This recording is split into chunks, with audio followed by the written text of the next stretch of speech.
خوش آمدید آپ لوگوں کے اپنے چینل پر، جہاں ہر کہانی میں ایک خوبصورت نصیحت اور ایک نیا سبق۔ تو لیجیے اللہ کا نام لے کر آج کی دل کو چھو لینے والی اور حوصلہ افزا کہانی شروع کرتے ہیں۔ کہانی کا عنوان ہے جادوئی بلب اور پری۔ ایک بلب چھت سے لٹکا ہوا ہے، مدھم اور ٹمٹماتی روشنی دے رہا ہے۔ بلب اداس لہجے میں کہتا ہے، شاید میں اب کسی کام کا نہیں رہا، میری روشنی بجھ رہی ہے اور کسی کو میری ضرورت نہیں۔ ایک ننھی سی جگمگاتی پری نمودار ہوتی ہے، اس کے پر چمک رہے ہیں۔ پری، اتنے مایوس کیوں ہو چھوٹے دوست؟ بلب، میں برسوں جلتا رہا، مگر اب میری روشنی کمزور ہو گئی ہے۔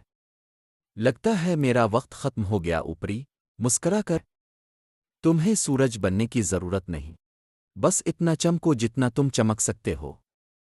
پری اپنے جادوئی چھڑی سے بلب کو چھوتی ہے اور بلب سنہری گرم روشنی سے جگمگا اٹھتا ہے، کمرہ روشنی سے بھر جاتا ہے۔ پری، نرمی سے، تمہاری روشنی ختم نہیں ہوئی، بس تمہیں تھوڑے یقین کی ضرورت تھی۔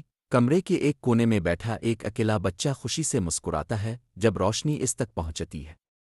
چاہے تمہیں اپنی روشنی کتنی ہی کمزور لگے، ہو سکتا ہے یہ کسی کے لیے سب کچھ ہو، اس لیے کبھی چمکنا مت چھوڑو۔ آپ کو کہانی پسند آئی ہو تو ویڈیو کو، چینل کو سبسکرائب اور لائک کریں، بیل آئیکن دبانا نہ بھولیں تاکہ ہمارے ہر نئی سبق آموز کہانی اب تک فوراً پہنچے۔ پھر ملیں گے ایک اور خوبصورت کہانی کے ساتھ۔